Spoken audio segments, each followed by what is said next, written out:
नमस्कार, आपके साथ हूं मैं खुशबू मनोरमा मिश्रा। आप सभी का बहुत स्वागत है। इंडिया न्यूज देख रहे हैं आप। आज भारत दुनिया की महाशक्ति है, लेकिन सरहद पार बैठा चीनी ड्रैगन भारत को चारों तरफ से घेरने के लिए एक ऐसी खूनी चक्रव्यूह बन चुका है जिसकी कड़ियां तिब्बत से शुरू होकर श्रीलंका और पाकिस्तान के समंदर तक फैली हैं। चीन की इस साजिश का सबसे बड़ा अड्डा बनता हुआ नजर आ रहा है तिब्बत। क्या है चीन का चक्रव्यूह, एक खास रिपोर्ट।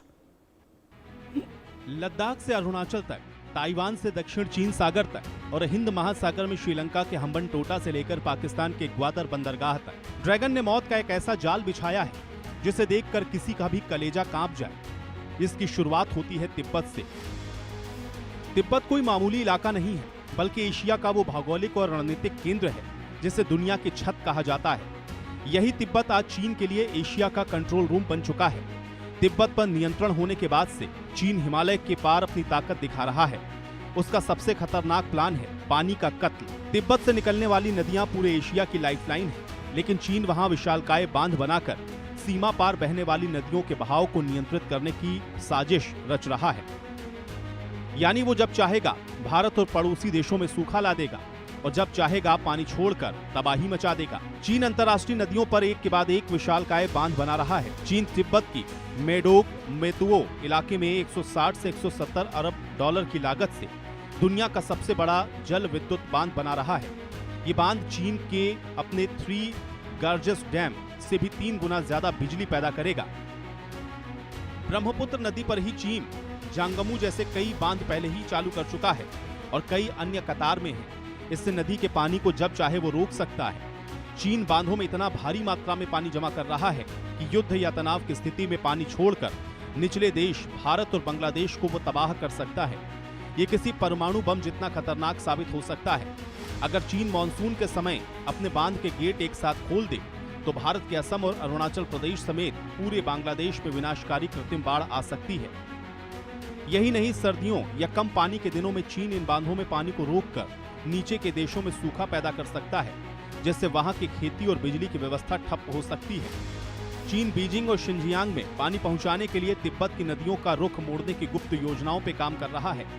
इसके तहत विशाल पहाड़ों को काटकर सुरंगें बना रहा है ताकि ब्रह्मपुत्र और अन्य नदियों के पानी को चीन घरेलू इलाकों की तरफ डाइवर्ट कर सके।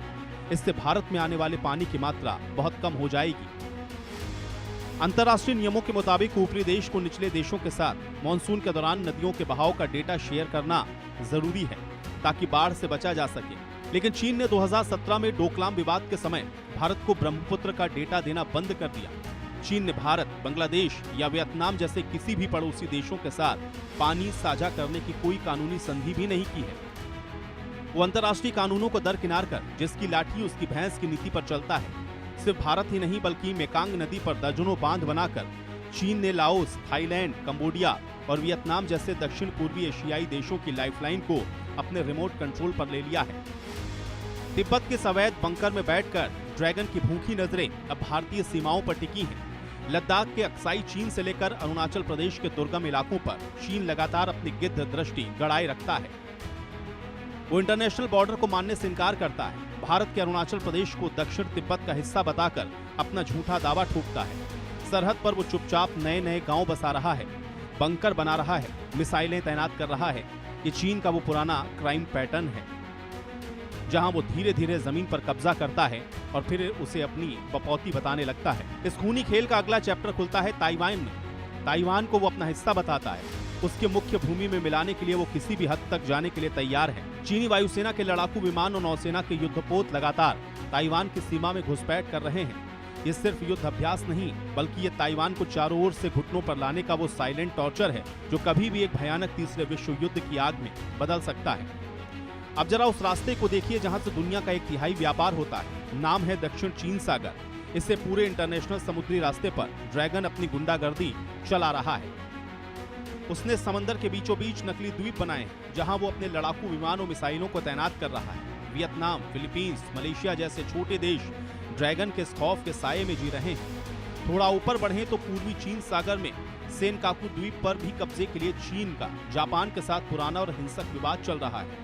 चीन की विस्तारवादी भूख का पेट समंदर को निगलने के बाद भी नहीं भर रहा। चीन चाहे कि जितनी भी चालें क्यों ना चल ले, वो कितना भी बड़ा खिलाड़ी क्यों ना हो, लेकिन उसकी भी एक कमजोर नस है, वो है मलक्का जल जम्मू यानी मलक्का स्ट्रीट। चीन का अधिकांश तेल आयात इसी समुद्री रास्ते से होकर जाता है। चीन को डर है कि अगर कभी युद्ध हुआ तो भारतीय नौसेना मलक्का स्ट्रेट की नाकाबंदी करके चीन का गला घोट देगी, उसका तेल आयात रोक देगी।